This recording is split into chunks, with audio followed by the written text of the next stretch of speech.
The call came at 0600 on a Tuesday that started like any other.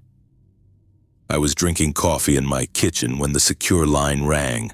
Never a good sign, but after 15 years of this job, you learn to roll with whatever comes next. Herrera, Staff Sergeant, you have new orders. Report to Facility 77 Alpha in Nevada. Transportation arranged, pack light. The line went dead.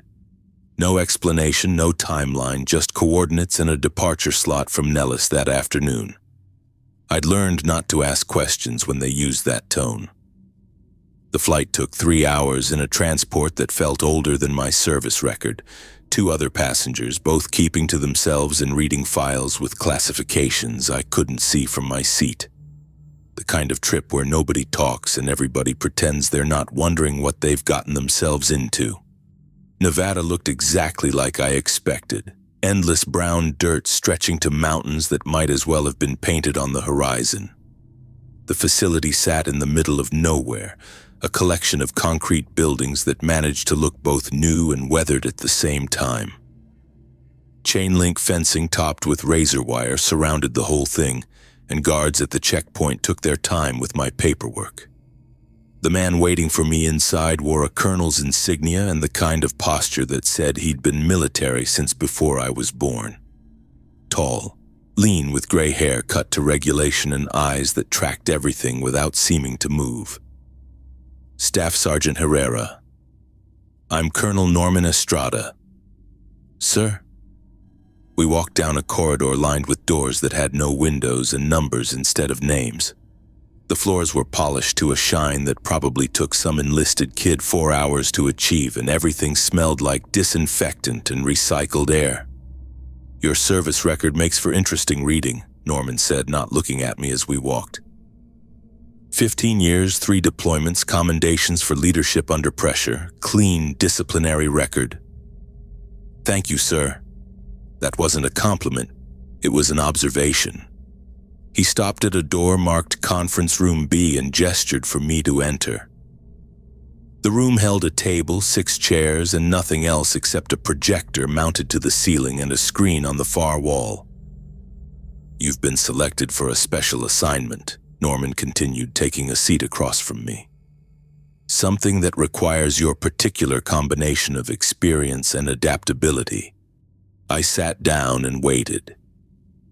In my experience, when officers started talking about your particular combination of anything, you were either about to get promoted or about to get very uncomfortable. What kind of assignment, sir? Revolutionary military simulation, testing new protocols for high-stress scenarios. The way he said it made my neck itch. Revolutionary usually meant untested, and untested usually meant somebody was about to become a guinea pig. Simulation parameters? You'll be briefed with your team. Team, sir? 4-person squad, all selected using the same criteria that brought you here. Combat veterans, proven leadership, psychological resilience. How many simulations are we talking about, sir? 1. That made me pause. Usually when they talked about testing protocols, you were looking at weeks of repetitive scenarios until somebody figured out what worked. One shot meant they either had complete confidence in whatever they'd designed, or they only got one chance to find out if it worked. When do I meet the team? Now. Norman stood and led me down another corridor, this one with actual windows that looked out on a courtyard where 3 people in tactical gear were checking equipment. Even from a distance, I could tell these weren't fresh recruits. The way they moved, the way they handled their gear, all of it screamed experience. The first one I met was Greg Barry, 6'2", built like he could bench press a truck with the kind of calm that comes from seeing enough action to know when to worry and when not to. He had a burn scar running down his right forearm that he didn't bother trying to hide, and when he shook my hand, his grip was exactly what I expected. Staff Sergeant, he said, and his voice had the kind of deliberate pace that meant he thought before he spoke. Greg's been running point for extraction teams for 8 years, Norman said. Exemplary service record. Jessica Kim looked like she could kill you 3 different ways before you realized she'd moved. 5'8", athletic build, with green eyes that took in everything and blonde hair pulled back so tight it probably hurt. She wore dog tags on a silver chain under her gear, which told me something about how she approached the job. "Ma'am, Staff Sergeant." Her handshake was firm but brief, and she had a slight Midwestern accent that made everything sound like a statement of fact. Jessica specializes in tactical assessment and rapid response scenarios," Norman continued. 12 years, multiple commendations. The last member of our squad was Eddie Acosta, younger than the rest of us, maybe late 20s, with the wiry build of someone who never sat still and dark hair that looked like he'd been running his hands through it. His eyes had an intensity that made me wonder if he slept much, and he fidgeted with his gear while Norman talked. Eddie brings 6 years of specialized operations experience, adaptability under extreme conditions. "Staff Sergeant," Eddie said, and his voice had an edge that suggested he was either very focused or very wound up. Hard to tell which. We spent the next hour going over equipment and basic team dynamics. All standard stuff: radio protocols, formation positions, emergency procedures, the kind of checklist you run through when you're about to trust your life to people you've known for less than 60 minutes. What struck me was how professional everyone was. No jokes, no small talk, just the business of making sure we could work together when it mattered. Greg had the steady competence of someone who'd been doing this long enough to know what could go wrong. Jessica asked precise questions about communication protocols and fallback positions. Eddie seemed eager to get started, but not in a reckless way. More like he'd rather be moving than standing around talking. At 1400 hours, we were escorted to another briefing room, this one larger and equipped with multiple screens and a presentation setup that suggested whoever was running this show had put some thought into it. The man waiting for us wore Major's insignia and the kind of glasses that made him look like he spent more time reading reports than carrying a rifle. "I'm Major Oscar Mejia," he said, gesturing for us to take seats around a conference table that looked like it had never seen actual use. "I'll be conducting your mission briefing." The lights dimmed and the main screen lit up with what looked like satellite imagery of an industrial complex. Concrete buildings, loading docks, chain-link fencing. The kind of place that had probably been abandoned for years and now served as a convenient location for things nobody wanted to talk about. "Your objective is hostage extraction," Oscar said, using a laser pointer to highlight specific buildings on the screen. "High-value target designation Finn Santiago, currently held by enemy operatives in this facility." He clicked to the next slide, which showed floor plans for the main building. Multiple entry points, stairwells, what looked like a loading bay on the north side. "Target is believed to be held on the 2nd floor eastern wing. Intelligence suggests minimal security presence, but you should prepare for armed resistance." Jessica raised her hand. "What's our extraction timeline?" "Flexible. Primary objective is target recovery. Secondary objective is intelligence gathering regarding enemy operations at this location." That made my ears perk up. In my experience, when they gave you secondary objectives that sounded vague, it usually meant they weren't entirely sure what you were going to find. "Rules of engagement?" Greg asked. "Standard protocols, lethal force authorized if necessary for mission completion or team safety."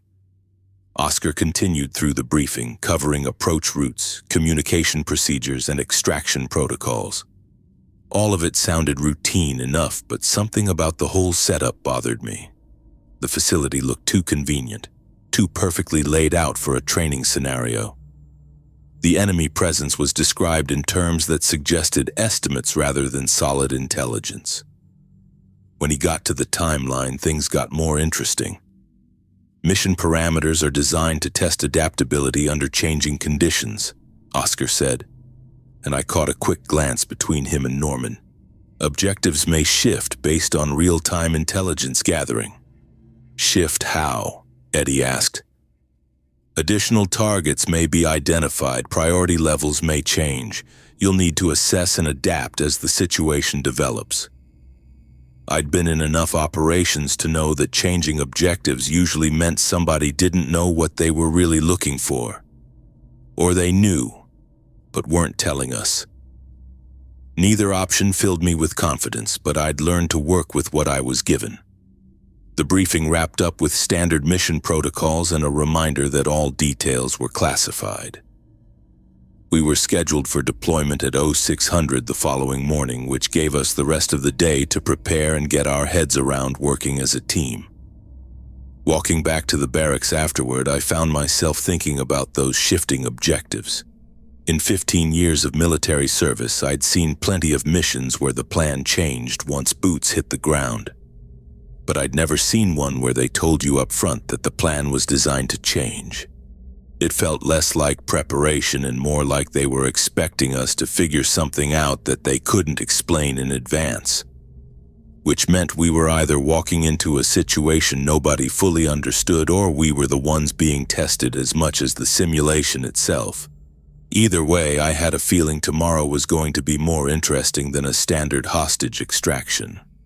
The equipment room buzzed with activity, but not the usual pre-mission energy I was used to. This felt more like a medical exam than tactical prep. Fern Griffin moved between us with the efficiency of someone who'd done this 100 times before, carrying what looked like a metal briefcase filled with small electronic devices. She opened it on the prep table, revealing rows of thin disc-shaped monitors nestled in foam padding. "Neural monitors," she explained without looking up, her voice carrying that matter-of-fact tone scientists use when they're explaining something they consider routine. "They'll track your stress responses, heart rate variability, cortisol spikes, basically everything we need to measure your performance under simulated combat conditions." Greg Barry held up one of the devices, turning it over in his palm. The thing was maybe the size of a quarter, but thicker, with tiny metal contacts on one side. "Where exactly do these go?" "Behind your left ear," Fern said, already approaching him with some kind of medical adhesive. "The contact points need to sit directly against your skin. Don't worry, you won't feel them once they're in place." I watched her press the monitor against Greg's neck just below his hairline. He winced slightly as the adhesive made contact, then shrugged. "Feels weird." Jessica stepped forward next, pulling her hair back to expose her neck. Fern worked quickly, positioning the device with practiced precision. The whole process took maybe 30 seconds per person, but something about it made my skin crawl. When my turn came, I found myself hesitating. "Problem, Staff Sergeant?" Fern asked, monitor already in her hand. "Just wondering why we need this level of monitoring for a simulation." She paused, meeting my eyes for the first time since we'd entered the room. The psychological effects of high-stress scenarios can be just as valuable to study as the tactical outcomes. We're trying to understand how soldiers process information under extreme pressure. Made sense, I supposed. Still felt like overkill for what was supposed to be a routine hostage extraction scenario. But orders were orders. The monitor went on cold against my neck, the adhesive pulling slightly at my skin as it set. Within a few minutes, I'd forgotten it was there, just like Fern had promised. That's when Jasper Owens entered the room, wheeling in a small cart loaded with medical supplies. He wore the same white lab coat as yesterday, but now he'd added latex gloves and carried himself with the focused air of someone about to perform a procedure. "Time for your cognitive enhancers," he announced, opening a metal case on his cart to reveal a row of pre-filled syringes. Greg frowned. "Cognitive what now?" "Performance enhancers," Jasper said, picking up the first syringe and checking the label. "Think of them as temporary focus boosters. They'll sharpen your reaction time and improve your decision-making under stress." My stomach dropped. Nobody had mentioned injections in yesterday's briefing. I'd signed consent forms, sure, but they'd been buried in a stack of standard military paperwork. Now I was wondering what exactly I'd agreed to. "What's in it?" I asked. Jasper's pale blue eyes flicked toward me with obvious irritation.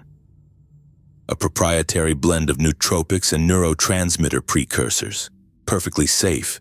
We've tested it extensively." "That's not really an answer." "It's the only answer you're going to get, Staff Sergeant. Unless you'd prefer to abort the exercise." The way he said it made clear that wasn't actually an option. Jessica and Greg were already looking at me, waiting to see how I'd handle this. I could push back, demand more information, maybe even walk away entirely. But that would mean answers I probably didn't want to hear about what happened to soldiers who refused experimental procedures. "Fine," I said. "Let's get this over with." Jasper smiled, the first time I'd seen any expression on his face that wasn't clinical detachment. He approached with the syringe and I rolled up my sleeve. The injection went into my upper arm, a sharp pinch followed by a burning sensation that spread outward from the injection site. Whatever was in that syringe, my body definitely noticed it arriving. "Side effects?" I asked, rubbing the spot where the needle had gone in. "Minimal," Jasper said, already preparing the next syringe. "Some users report enhanced sensory perception, improved pattern recognition, occasionally a sense of familiarity with novel situations." That last part sounded like medical speak for something he didn't want to explain directly. But before I could ask follow-up questions, he'd moved on to Jessica, then Greg. Each of them got the same burning injection, the same non-answer about side effects. 20 minutes later, we were geared up and heading toward what they called the simulation chamber. The hallway felt longer than it should have, and I noticed details I'd missed yesterday. Scuff marks on the floor, a slight hum from the ventilation system, even the way the fluorescent lights cast shadows differently than I remembered. Maybe that was the cognitive enhancer kicking in, enhanced sensory perception like Jasper had mentioned. The simulation chamber looked exactly like a standard breach and clear training facility. Multiple rooms connected by narrow corridors, complete with furniture, lighting, and enough realistic details to make you forget you weren't in an actual building. The only giveaway was the slight artificiality of the walls, that clean, constructed feeling you get in movie sets. "All right, people," I said, checking my weapon one last time. "Standard hostage extraction. 3 tangos, 2 civilians. We go in quiet, neutralize threats, secure the packages, and extract. Jessica, you take rear security. Greg, you're with me on point." The mission started exactly like 100 others I'd run. We moved through the entry corridor in tactical formation, weapons ready, communications minimal. Greg stayed 3 steps behind me, and to the right, Jessica covered R6. Everything felt routine, professional, normal. The first room was clear, just empty furniture and shadows. The second room contained what looked like a makeshift command center, abandoned but still warm, like someone had just left. We cleared it methodically, checking corners, ensuring no surprises, but when we approached the third room, something changed. I'd never been in this simulation before. The layout was completely new. The furniture arrangement unfamiliar, the lighting different from any training facility I'd worked in. Yet as I reached for the door handle, I knew exactly what was on the other side. Not suspected, not guessed, knew. There would be 2 hostiles behind an overturned table on the left side of the room. 1 civilian zip-tied to a chair in the far corner. A second civilian hidden behind a filing cabinet on the right, probably injured. The hostile behind the table would have a clear shot at the doorway, but only for the first 2 seconds after entry. The knowledge hit me like a physical weight. I stopped moving, hand frozen on the door handle, trying to process what was happening in my head. "Problem," Greg whispered from behind me. I wanted to say no, to push forward with the mission like nothing had happened. But the certainty of what lay beyond that door was so complete, so detailed, that ignoring it seemed dangerous. I think, I started, then stopped. How do you explain that you suddenly know the layout of a room you've never seen? Instead, I opened the door. Everything was exactly where I'd known it would be. 2 hostiles behind the overturned table, 1 civilian in the corner, another behind the filing cabinet. The hostile on the left even moved his weapon toward the doorway in the exact pattern I'd somehow anticipated. We neutralized both threats in under 10 seconds. Textbook execution. But the success felt hollow. Wrong somehow. Like cheating on a test where the answers had been written on your palm. "How did you know?" Greg asked as we secured the civilians. He kept his voice low, but I caught the edge in it. "Know what?" "You moved like you'd run this scenario before. Like you knew exactly where everyone would be." I met his eyes, searching for some explanation that made sense. "Lucky guess." Greg shook his head. "That wasn't luck. You called the entry angle perfectly, anticipated their positions. It was like watching someone follow a script." Jessica approached from the corner where she'd been checking the injured civilian. Her movement seemed less controlled than usual, and when she looked at us, her pupils were dilated. "We need to keep moving," she said, but her voice carried a tremor I'd never heard before. "Jessica, you okay?" "Fine. Just...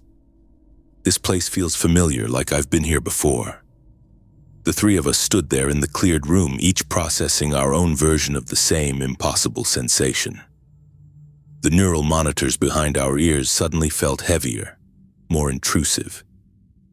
Whatever Jasper had injected us with was doing more than sharpening our focus. "Next corridor," I said, trying to regain some sense of normalcy. 2 more rooms to clear. But as we moved toward the exit, that certainty hit me again. The corridor to our left, the one that led deeper into the complex, contained an ambush. 3 hostiles positioned at the far end, weapons trained on the corner we'd have to turn. I'd never seen that corridor before. The simulation was completely new, yet I could picture the exact positions where each hostile would be waiting. Could even anticipate which one would fire first. "Greg," I said quietly. "Yeah? You getting anything from the left corridor?" He paused, weapon still ready, and I watched his expression change as the same impossible knowledge settled over him. "3 of them," he said. "End of the hallway. They'll have the corner covered." Jessica looked between us, her disorientation becoming more obvious. This isn't normal. Whatever they gave us, whatever these monitors are doing, something's wrong. I wanted to argue with her, to find some rational explanation for what was happening. Enhanced pattern recognition, maybe. Subconscious processing of environmental cues.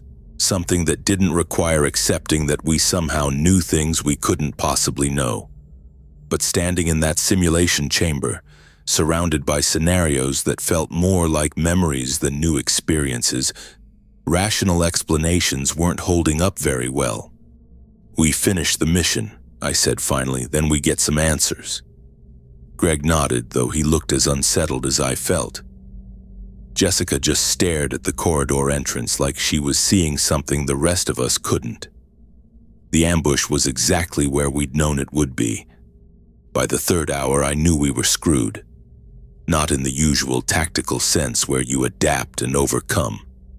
This was something else entirely, something that made my 15 years of military experience feel like amateur hour. We were stuck in a loop, trapped like rats in some kind of temporal maze that reset every 40 minutes and dragged us back to the moment we first stepped through those facility doors. The realization hit me gradually, like puzzle pieces clicking into place. At first, I thought it was déjà vu, standard stress response to high-stakes operations. But when I watched Greg trip over the same loose tile in the same hallway for what had to be the 4th time, and Jessica called out the exact same warning about movement in the East Corridor using the exact same words, I started paying attention differently. The memories layered on top of each other in ways that made my head feel stuffed with cotton. I could recall at least 7 complete iterations, maybe more. Each loop started with us entering the building, Norman's voice crackling through the comm with the same briefing updates, the same ambush waiting in the same location. 40 minutes later, something would happen. An explosion, equipment failure, sometimes just a sudden blackout. And we'd be standing outside the building again, ready to begin the whole damn thing over. What bothered me most wasn't the repetition itself, it was how unevenly the memory stuck. I could remember almost everything from each loop, every conversation and tactical decision layered like geological strata in my brain. Greg seemed to retain fragments. He'd mentioned feeling like he'd done this before twice now, and I caught him checking his weapon with the familiarity of someone who'd already cleared the same rooms multiple times. Jessica appeared to remember even less, though she'd started reacting to threats a split second faster than she should have been able to. Eddie remembered almost nothing consistent between loops, which should have been reassuring. Instead, it worried me. Memory gaps in a temporal anomaly felt like a symptom, not a blessing. I tried using what I knew to navigate more effectively. Memorizing guard positions, timing their patrol routes, identifying the most efficient paths through the facility. Each loop gave me more intelligence to work with, and I started treating it like the world's most elaborate reconnaissance mission.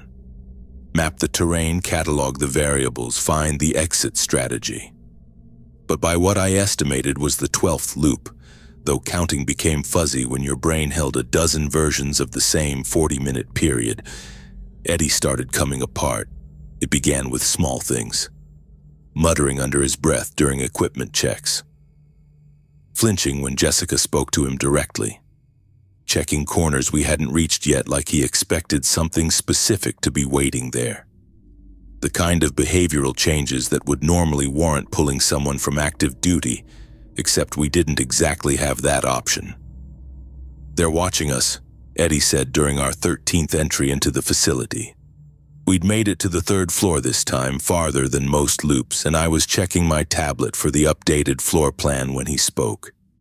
"Who's watching us?" "Cole, that director woman, her whole team." Eddie's voice carried an edge I'd never heard from him before, sharp and brittle. "They've got cameras everywhere, monitoring stations. They're tracking every move we make." "That's standard facility security, Eddie. We knew about the surveillance going in." "No." He grabbed my arm with enough force to make me look at him directly.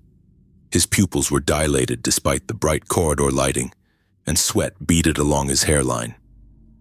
"Not security, research. They're studying us, recording our responses, how long it takes us to break." The words hung in the air between us like a live grenade. Greg and Jessica had stopped moving, both of them watching our exchange with the kind of attention you give to potential threats. I kept my voice level, the same tone I'd used to talk down any soldier having a bad moment in the field. "Eddie, we're in a temporal anomaly. Our mission is to extract the target and get out. Whatever's causing this loop, we need to focus on breaking it." "You don't get it." Eddie's grip tightened on my arm. "She knows about the loops. Cole knows. That's why she looked at us the way she did during the briefing. She's done this before, run this exact scenario with other teams, other subjects. We're not the first. Even if that were true, it doesn't change what we need to do. Doesn't it?" Eddie's laugh came out cracked and wrong. "How many times have we died in here, Ronnie? How many times have they watched us get torn apart just to reset the clock and make us do it again? And you want to keep playing their game?"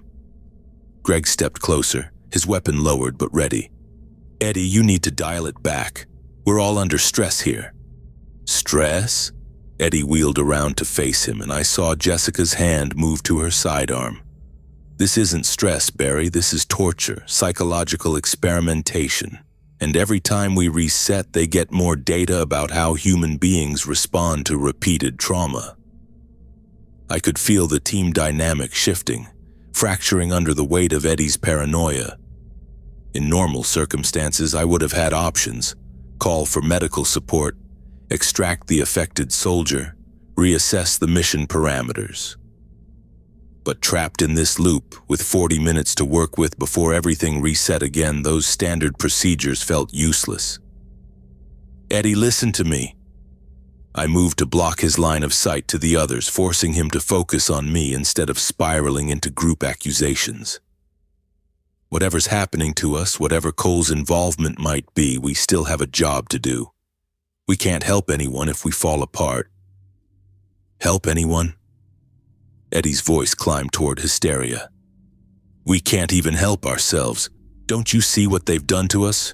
We're lab rats, Ronnie. Lab rats running the same maze over and over while they take notes. The worst part was that I couldn't entirely dismiss what he was saying. The clinical precision of the loop timing, the way certain elements remained consistent while others varied, the fact that we'd been selected for what was supposedly a routine extraction. It all felt too controlled to be accidental. But whether Eddie was right or wrong about Cole's intentions, his breakdown was becoming the immediate threat to whatever progress we might make.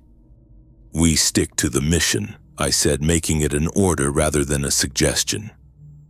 We find our target, we extract, and we figure out how to break this loop.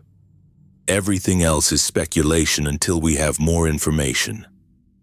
Eddie stared at me for a long moment, his breathing shallow and rapid. I could see him weighing his options, deciding whether to trust my leadership or let the paranoia take complete control.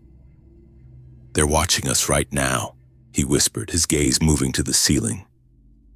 Mounted cameras positioned at regular intervals along the corridor, recording everything: our fear, our confusion, how we turn on each other when the pressure builds.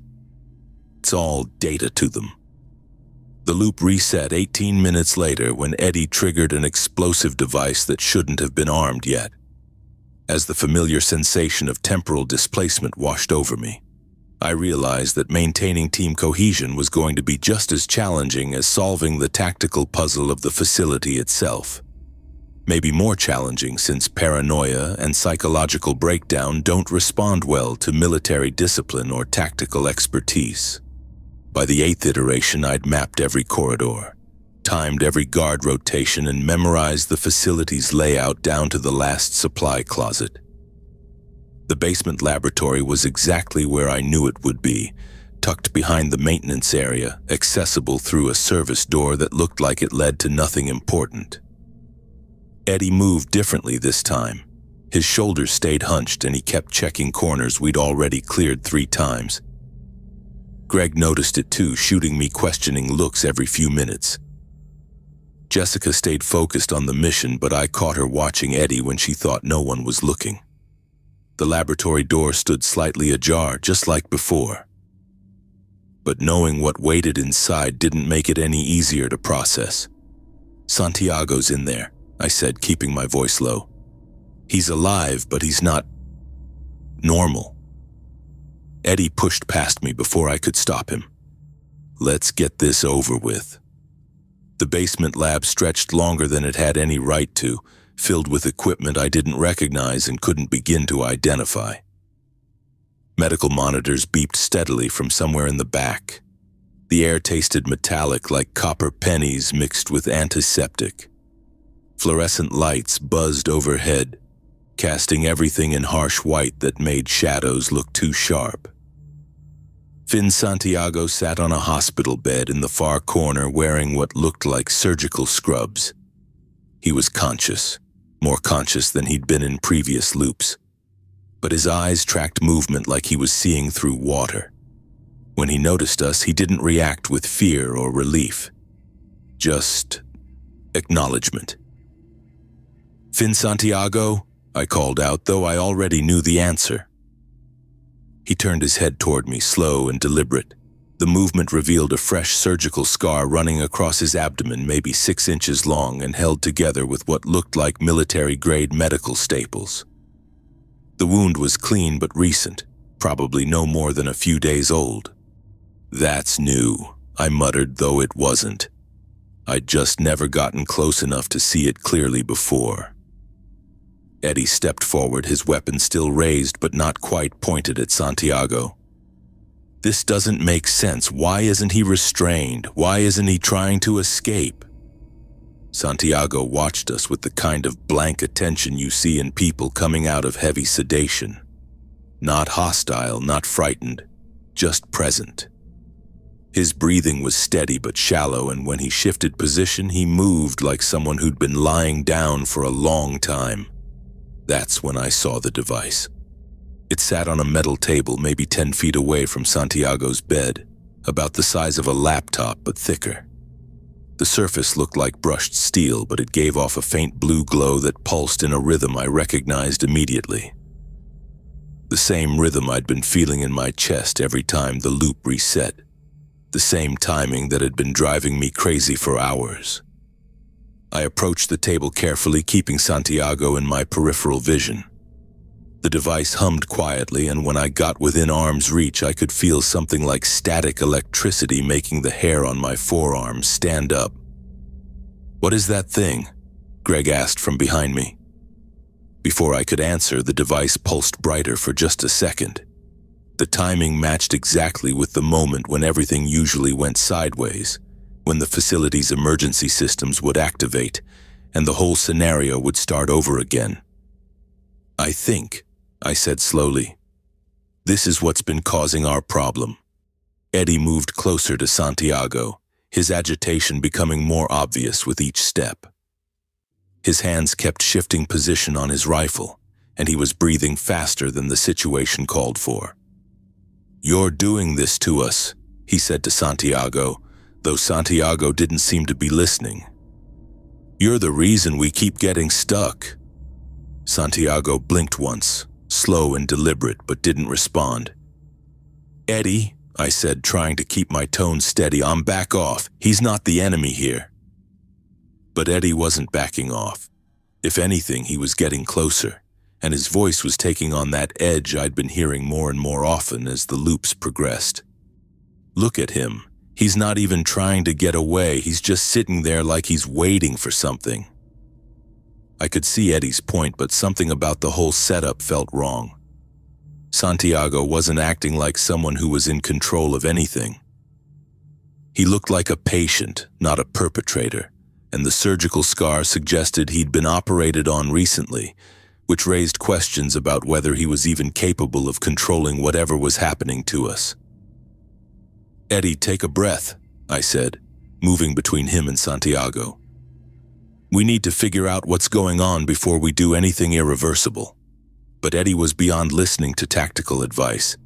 His paranoia had been building through every iteration, and now it was focused entirely on Santiago.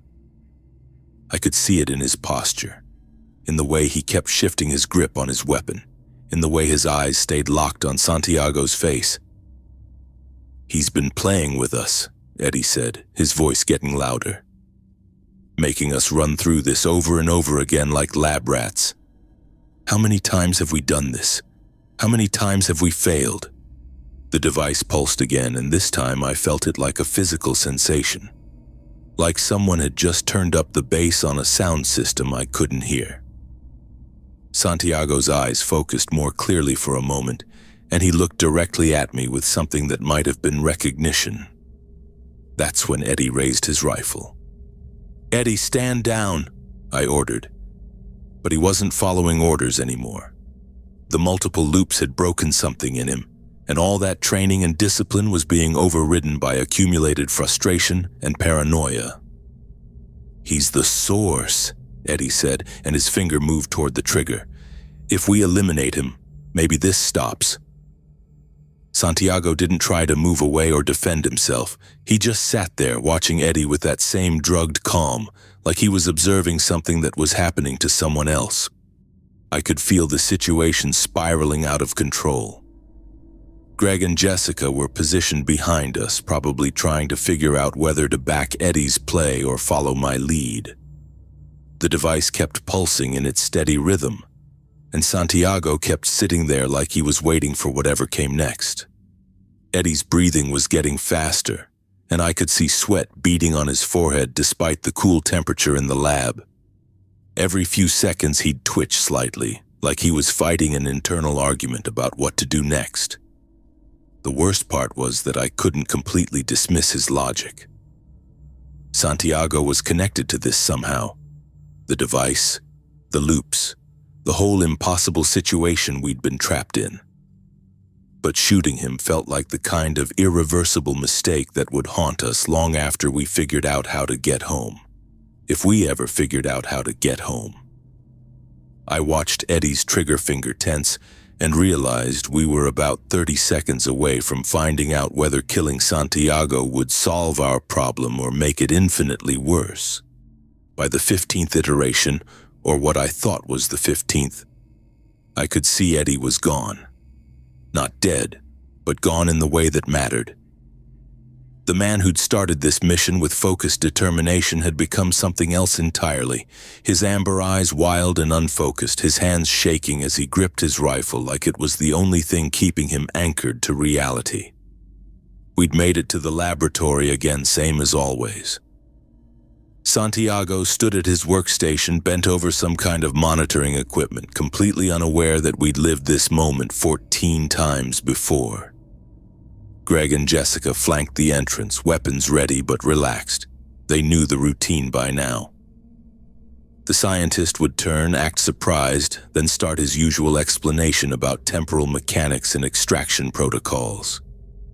But Eddie wasn't following the script anymore.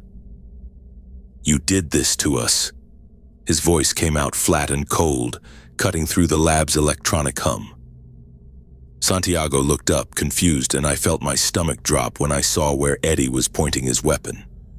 "Eddie, stand down." The words came out sharper than I intended, but I'd seen that look before. Not in a temporal loop, but in Afghanistan, on the face of a corporal who'd been pushed past his breaking point by too many IED sweeps and sleepless nights. The same 1,000-yard stare, the same rigid posture that meant someone was about to make a decision that couldn't be undone. "He's the one," Eddie said, his finger moving to the trigger guard. "Don't you get it, Herrera? This whole thing is his experiment. We're not here to rescue anyone. We're the lab rats." Santiago raised his hands, backing away from his workstation. The scientist's face had gone pale, but I could see the wheels turning behind his eyes. He was trying to process what Eddie was saying, probably wondering how we could know about the loops when this should have been our first encounter. "Sir, I don't understand what you're talking about. I was working on temporal displacement research when the facility went into lockdown." "Liar!" Eddie's shout bounced off the concrete walls, raw and desperate. "You've been watching us die over and over, taking notes, measuring our responses. How many times have we done this? How many times have you reset the clock when we got too close to figuring it out?" I moved closer, keeping my own weapon lowered but ready. Eddie's peripheral vision was shot. All his focus was on Santiago now, which meant he might not notice me approaching from his left side. The lab felt smaller than it should have, cramped and overheated, with too many places for this to go wrong. "Eddie, listen to me. Put the weapon down and we'll talk this through." He didn't even turn his head. Sweat was running down his face despite the lab's air conditioning, and his breathing had gotten shallow and quick.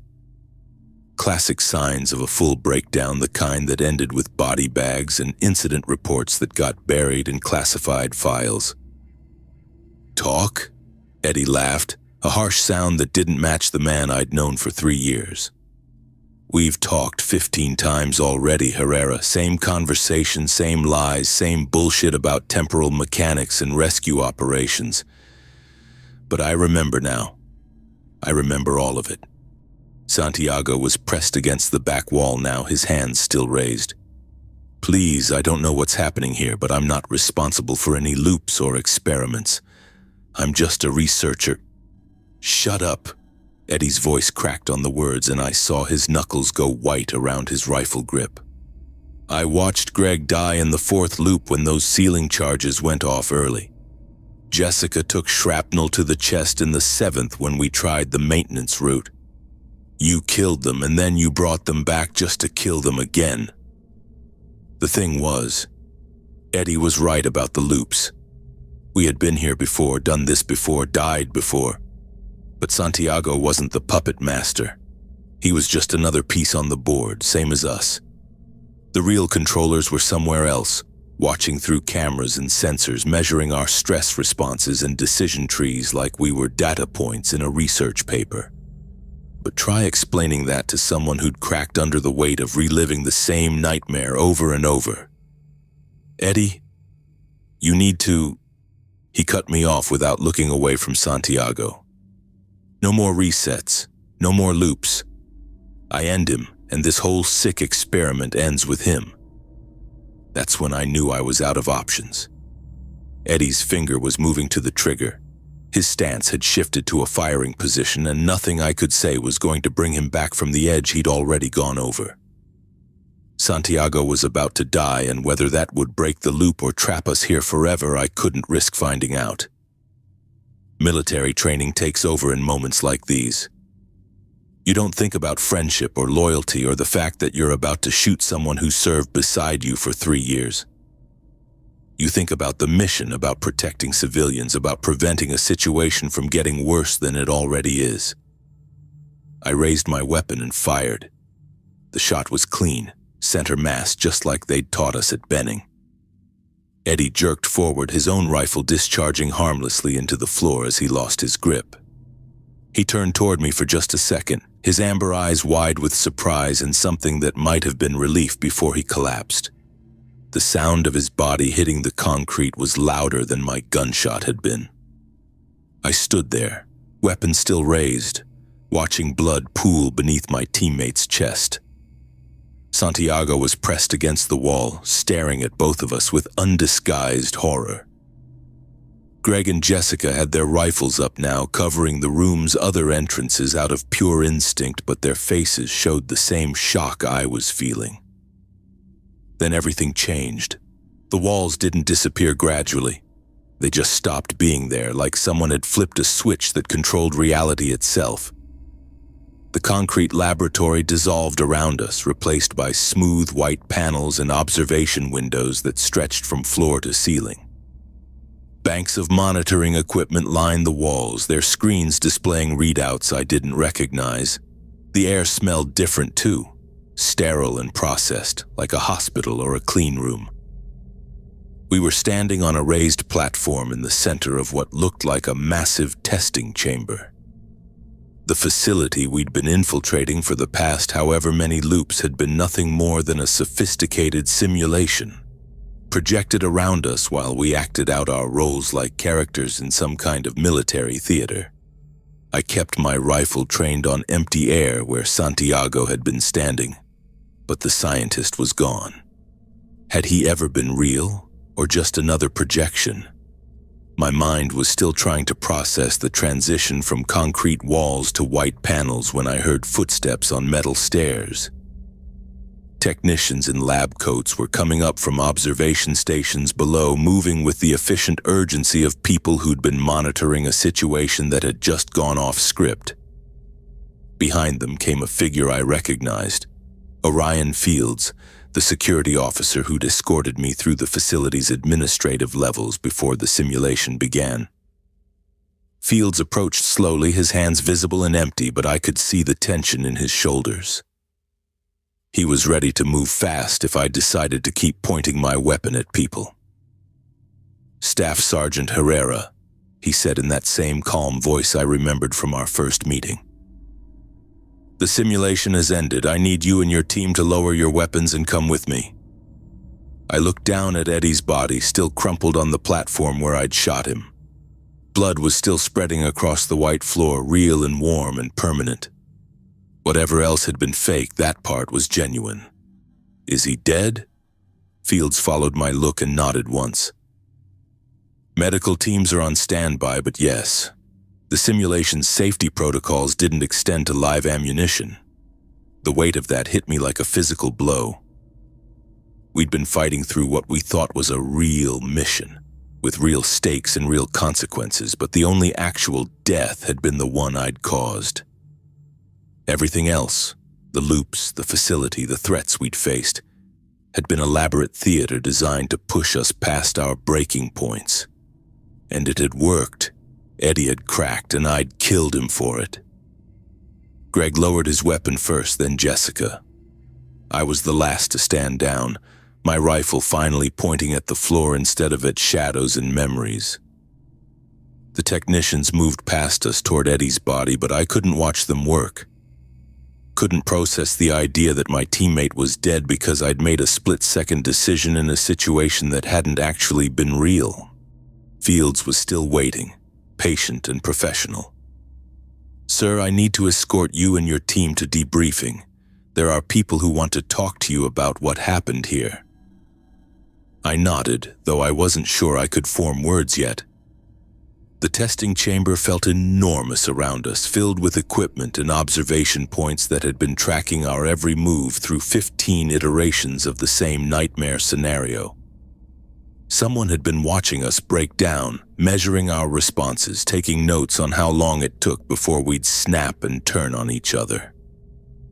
The realization made me feel sick.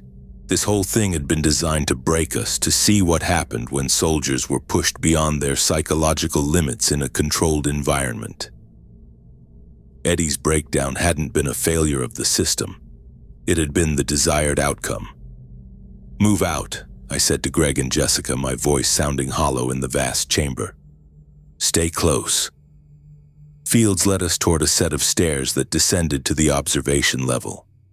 As we walked, I caught glimpses of the monitoring stations through the windows, rows of screens showing biometric data, stress indicators, brain activity patterns, charts and graphs that reduced our suffering to data points and statistical curves. My boots clanged against the metal steps, each sound bouncing off the chamber walls. Greg was behind me, Jessica behind him, all of us moving like we were still in formation even though the mission was over. Even though there had never been a real mission to begin with. At the bottom of the stairs, Fields opened a heavy door marked with security warnings and led us into a corridor that looked nothing like the facility we'd been fighting through. Clean white walls, fluorescent lighting, the kind of institutional architecture you'd find in any government building.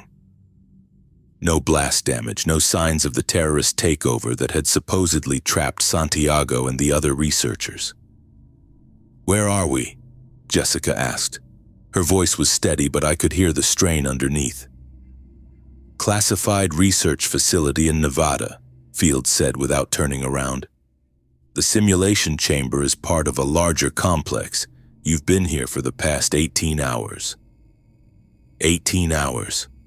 I tried to map that against my memory of the loops, but the timeline didn't make sense. Each iteration had felt like it took several hours to complete, and we'd gone through at least 15 cycles.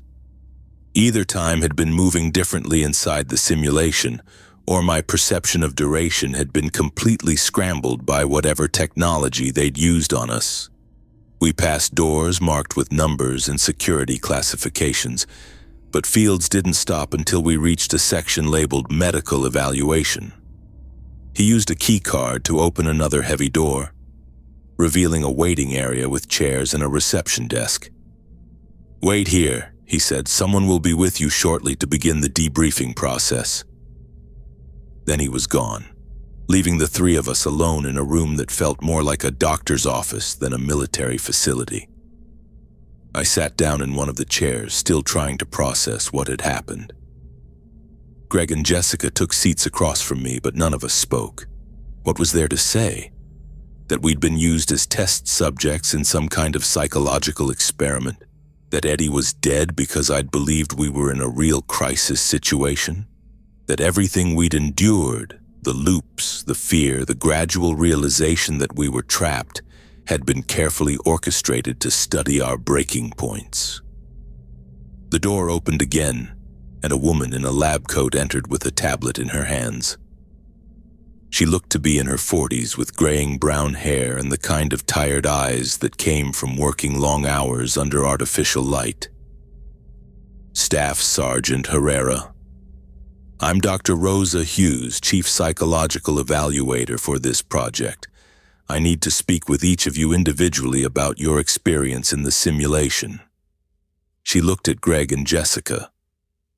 "Specialist Barry and Kim, there are additional waiting areas down the hall. Security will escort you." 2 more guards appeared, not Fields, but men in the same type of uniform.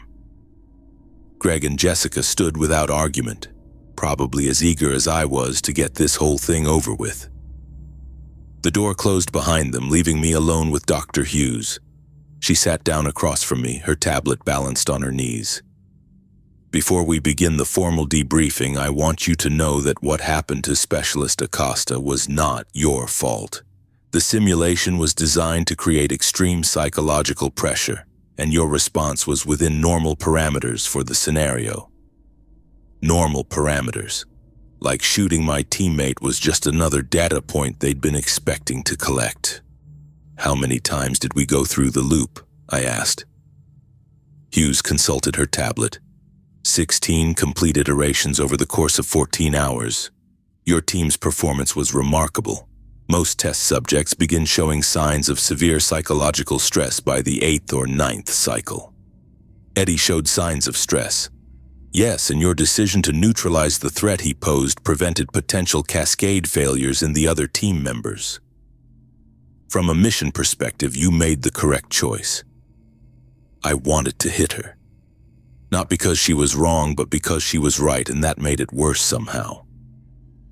Eddie had been a threat to the mission, to Santiago, to the rest of us.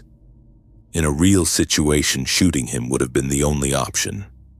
But knowing that the entire scenario had been artificial, that Eddie had died for the sake of research data, made my decision feel like murder. "What happens now?" I asked. "Standard debriefing, medical evaluation, and psychological assessment. The full process takes about 72 hours. After that, you'll return to your regular unit with a notation in your file about participating in classified research." She made it sound routine, like this was just another training exercise that had gone slightly wrong. But I could see something else in her expression. Curiosity, maybe, or professional interest. I was another subject to be studied, my reactions and responses measured against whatever baseline they'd established for soldiers in impossible situations. The debriefing was going to be a long 3 days. Fields walked us through corridors I'd never seen during the mission simulations. Past offices with actual windows and fluorescent lighting that didn't flicker. The transition felt jarring after hours of navigating that basement maze, like stepping out of a movie set and back into the real world. Greg walked beside me, still carrying his rifle even though the mission was over. Jessica trailed behind, quieter than usual. None of us had talked much since the medical team wheeled Eddie away on a stretcher. I kept replaying that moment when I'd pulled the trigger, the way his body had crumpled, the sudden silence that followed. "In here," Fields said, opening a door marked Conference Room C. The room looked like any corporate meeting space. Long table, rolling chairs, whiteboard on one wall. What didn't look corporate was the man sitting at the far end of the table, surrounded by manila folders and what appeared to be technical diagrams. He had wild silver hair and wore round glasses that made his eyes look magnified. His lab coat was wrinkled like he'd slept in it. "Staff Sergeant Herrera," Fields said. "This is Dr. Miguel Patterson. He'll be conducting your debriefing." Patterson stood up, extending his hand. His grip was firm, but his fingers were ink-stained, and I caught a whiff of something chemical. Formaldehyde, maybe, or whatever they used in laboratories. "Please sit," he said, his accent thick and unmistakably French. "I imagine you have questions about what you experienced today."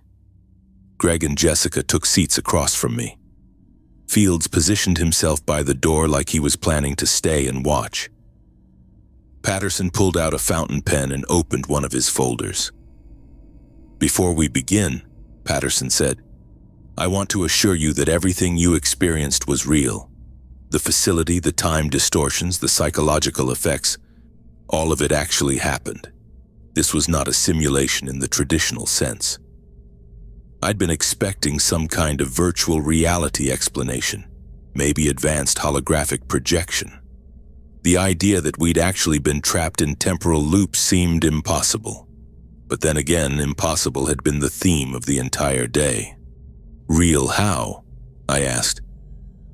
Patterson's eyes lit up like I'd asked exactly the right question. He opened another folder and pulled out what looked like medical scans, brain imagery according to the labels. The subject you encountered, Finn Santiago, had been implanted with a prototype temporal displacement device. A small quantum resonator surgically inserted into his brainstem approximately 6 months ago. Patterson traced his finger along one of the brain scans. The device creates localized distortions in space-time, essentially generating pockets where temporal flow becomes fluid. Jessica leaned forward.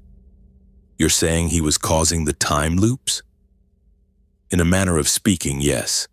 The device responds to extreme stress hormones, particularly adrenaline and cortisol.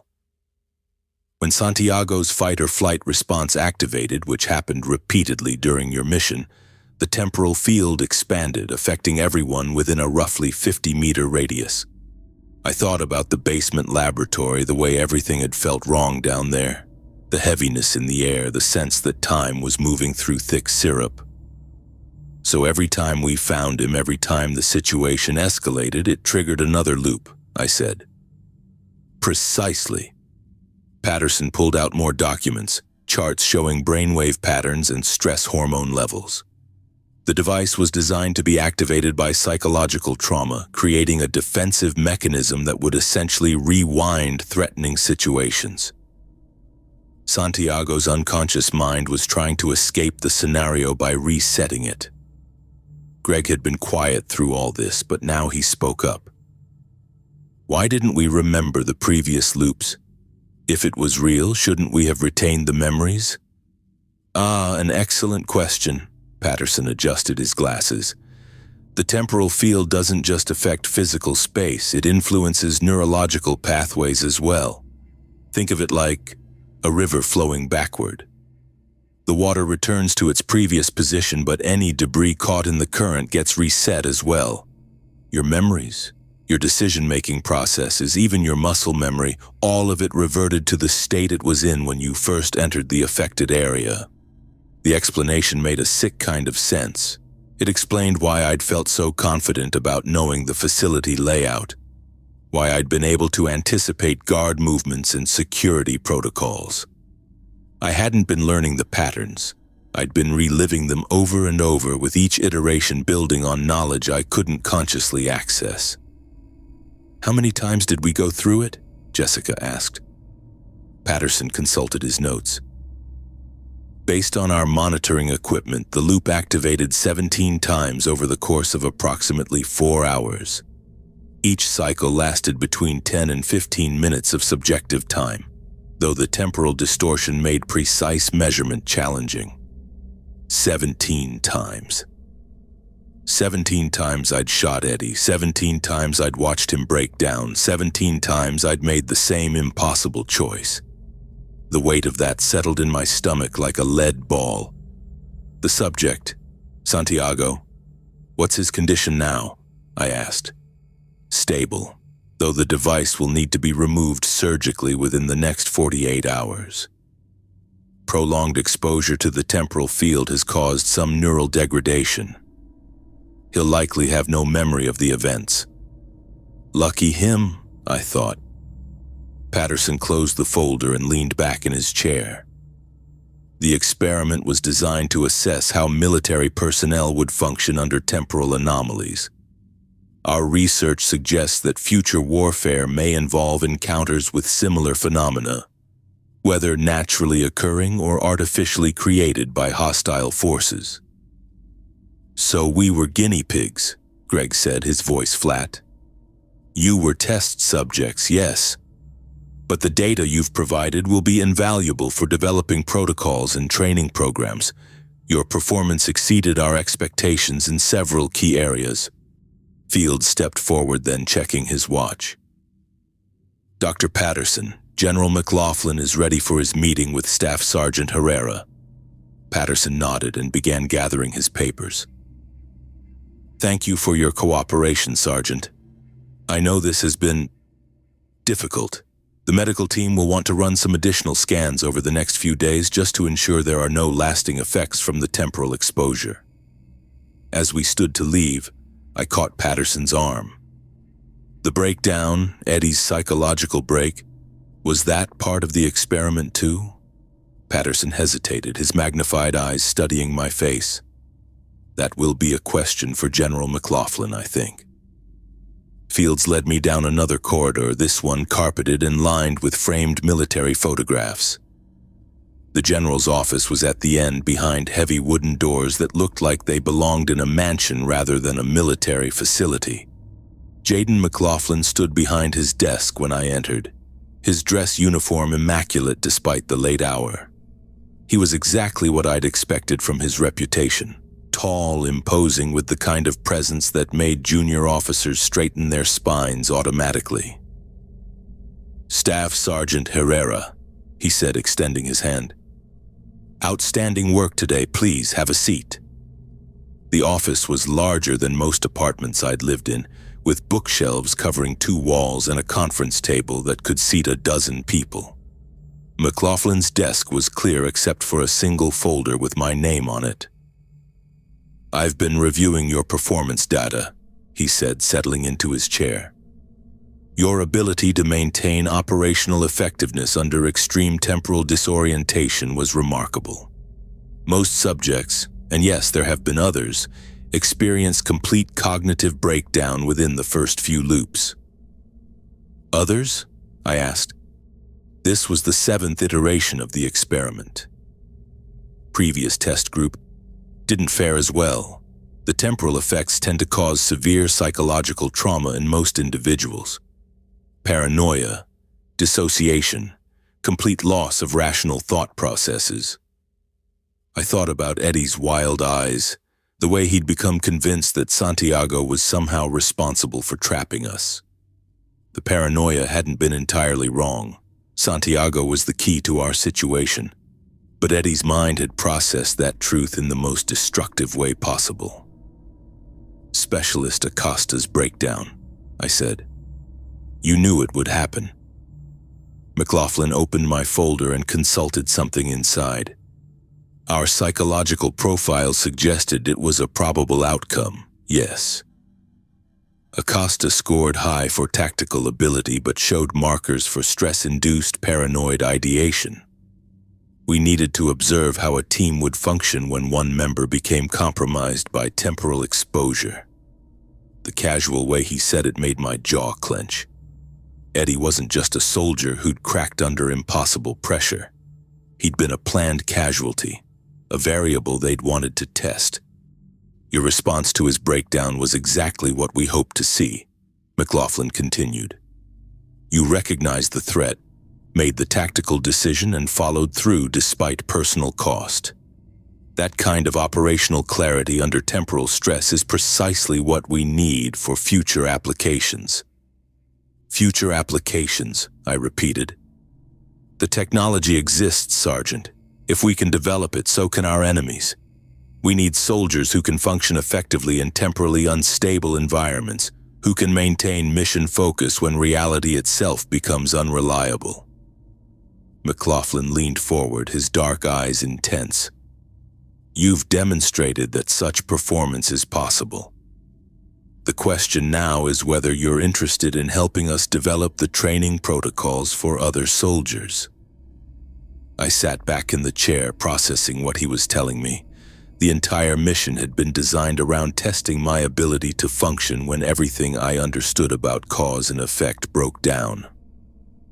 Eddie's psychological break, the temporal loops, even my decision to shoot him, all of it had been anticipated, measured, analyzed. The primary objective was never extracting Santiago, I said. The primary objective was determining whether elite military personnel could maintain operational effectiveness despite extreme temporal disorientation, McLaughlin confirmed. You've proven that it's possible. Now we need to figure out how to replicate that success." He closed the folder and stood up, signaling that the meeting was over. "Take some time to process what you've learned today. We'll discuss next steps after your medical evaluation is complete." As I walked back through those carpeted corridors, past the photographs of previous generals and their historic victories, I realized that nothing about this day had been what I'd thought it was. The mission, the loops, the impossible choices, all of it had been orchestrated to see how I'd respond when the rules stopped making sense. The most disturbing part wasn't that they'd lied to me, or that they'd used Eddie as a test subject, or even that they'd put us through 17 iterations of psychological hell. The most disturbing part was that I'd passed their test. The sessions with Rosa became routine over the next 3 weeks. Tuesdays and Fridays at 1400 hours, same conference room on the 3rd floor, same view of the parking lot through windows that didn't remind me of anything from the simulation. She'd set up the space to feel less clinical. A small coffee maker on a side table, 2 comfortable chairs instead of the standard government furniture, even a plant that looked like someone actually watered it. Rosa always started the same way, asking how I'd been sleeping, whether the dreams were getting better or worse. I told her the truth mostly. The dreams weren't the problem anymore. It was the waking moments when time would skip like a scratched record, when I'd reach for my coffee and find my hand already holding the cup. Or when I'd walk into a room and feel like I'd been standing there for the past 5 minutes. "These episodes you're describing," Rosa said during our 4th session, adjusting her glasses as she reviewed her notes. "The temporal displacement sensations, they should be diminishing as your brain processes the experience." Should be. The memory fragmentation is entirely normal for subjects who underwent the level of temporal stress you experienced. Your brain is essentially rewriting its understanding of sequential time. It's like learning to walk again, but with your perception of causality. I appreciated that she didn't sugarcoat it or pretend to fully understand what had happened to us. Rosa had interviewed Greg and Jessica too, though she couldn't share their specific details. What she could tell me was that all 3 of us were showing similar patterns, moments where our brains couldn't quite sync with linear time. "The good news is that the intensity should decrease," she continued. "Think of it like recovering from a concussion. Your neural pathways are rebuilding themselves, creating new connections to compensate for the temporal trauma." And the bad news? There isn't necessarily bad news. Some residual effects might be permanent, but that doesn't mean they'll be disruptive to your daily life. Rosa spoke with the careful optimism of someone who'd studied the data, but hadn't lived through 17 iterations of the same 3 hours. I wanted to believe her reassurances about stabilization and recovery, but the slips kept happening. Wednesday morning, I'd started brushing my teeth and realized I was already rinsing. Thursday, I'd been reading a briefing document and suddenly found myself on page 3 with no memory of turning the pages. The funeral was scheduled for the following Tuesday. Eddie's service was held at a small chapel in his hometown about 2 hours north of the base. The military had arranged everything: honor guard, flag ceremony, the works. His parents looked exactly like I'd imagined them based on stories Eddie used to tell during downtime between missions. His father had the same wiry build, his mother the same intense amber eyes that had become so wild during those final iterations. I stood with Greg and Jessica during the service, all of us in dress blues, watching Eddie's mother accept the folded flag. The chaplain spoke about sacrifice and service, using the same phrases I'd heard at too many of these ceremonies. Eddie's death had been classified as a training accident. Equipment malfunctioned during a simulation exercise. His parents would never know their son had been shot by his squad leader because he'd suffered a complete psychological breakdown while trapped in a temporal loop. The official story was cleaner.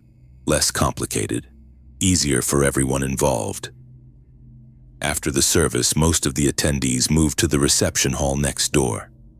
I needed air, so I walked around to the back of the chapel where a small garden provided space away from the crowd. That's when I heard the voices coming from the parking area behind a row of cars. The temporal effects should have dissipated within 72 hours post-extraction, Dr. Patterson was saying. His voice carried that same clinical tone I remembered from the basement laboratory. That was our working hypothesis based on the simulation parameters. But they haven't. The second voice belonged to Sage Patel, the project manager I'd seen briefly during debriefing. All 3 remaining subjects are still experiencing displacement episodes. Herrera reported temporal skips as recently as yesterday. I stopped walking, staying behind the chapel's corner where they couldn't see me. The data suggests the neural pathways formed during extended temporal exposure don't simply reset, Patterson continued. We may have created permanent alterations in their perception of time flow. Is that a problem for the project? Not necessarily. It could actually represent a successful adaptation, proof that human consciousness can be trained to function outside conventional temporal boundaries. The subjects aren't damaged, they're evolved. Evolved, like we were the next step in some grand experiment rather than soldiers who'd been put through psychological hell for reasons we still didn't fully understand.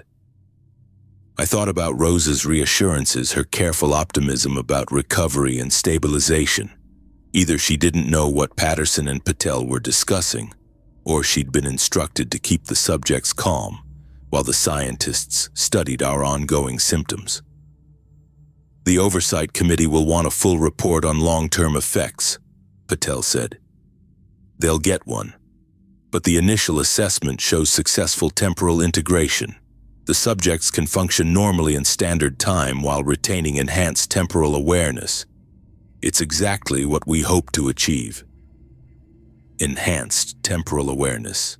That's what they called the moments when I reached for something I'd already picked up, when I walked into rooms where I'd already been standing, when time skipped forward in small jumps that left me feeling like I was constantly catching up to myself. I stayed behind the chapel until their conversation ended and I heard car doors closing. When I walked back around to the reception hall, Greg and Jessica were standing near the entrance, both looking as unsettled as I felt. "You okay?" Jessica asked. "Just needed some air." But I wasn't okay, and I was beginning to understand that I never would be again. Not in the way that normal people were okay anyway. The experiment hadn't just been successful according to whatever metrics they were using to measure success. It had changed something fundamental about how my brain processed time and reality. Rosa's evaluation sessions continued for another 2 weeks. She remained optimistic about stabilization, explaining the science behind neural plasticity and temporal perception with the same careful professionalism she'd maintained since our first meeting. I didn't mention the conversation I'd overheard at Eddie's funeral. There didn't seem to be any point in confronting her about information she might not even have access to. The official mission reports classified the operation as a complete success. Hostage extracted, facility secured, all objectives achieved within acceptable parameters. 1 casualty due to equipment malfunction during training simulation. The temporal manipulation technology had performed exactly as designed, allowing the team to gather intelligence and complete the mission despite encountering unexpected resistance. What the reports didn't mention was that 3 soldiers now lived with permanent alterations to their perception of time. What they called enhanced temporal awareness felt more like existing slightly outside the normal flow of reality, watching life happen a split second before or after actually experiencing it. Some nights I'd lie awake thinking about what Patterson had said. Not damaged, evolved, like we were prototype soldiers for some future where humans could step outside conventional time whenever the mission required it. Maybe that had been the real purpose all along. Not just testing the technology, but testing whether human consciousness could adapt to temporal manipulation on a permanent basis. The door they'd opened wasn't just in the laboratory basement. It was in our heads, in the neural pathways that no longer processed sequential time the way they were supposed to. And unlike the facility's temporal field generators, this door couldn't be simply switched off when the experiment was over. I carried that knowledge with me when the evaluation period ended and I returned to regular duty. Rosa signed off on my psychological fitness for active service, noting some residual effects from the simulation trauma, but nothing that would impact my ability to perform standard military operations. Her final report recommended continued monitoring but cleared me for deployment. The temporal slips continued, small moments where my brain couldn't quite sync with linear time. I learned to work around them, to function normally even when time occasionally skipped forward or backward by a few seconds. Most people never noticed. Why would they? From the outside, it looked like nothing more than occasional distraction or momentary confusion. But I knew what it really was. I was living proof that humanity had successfully manipulated time, and that some doors once opened change everyone who walks through them forever.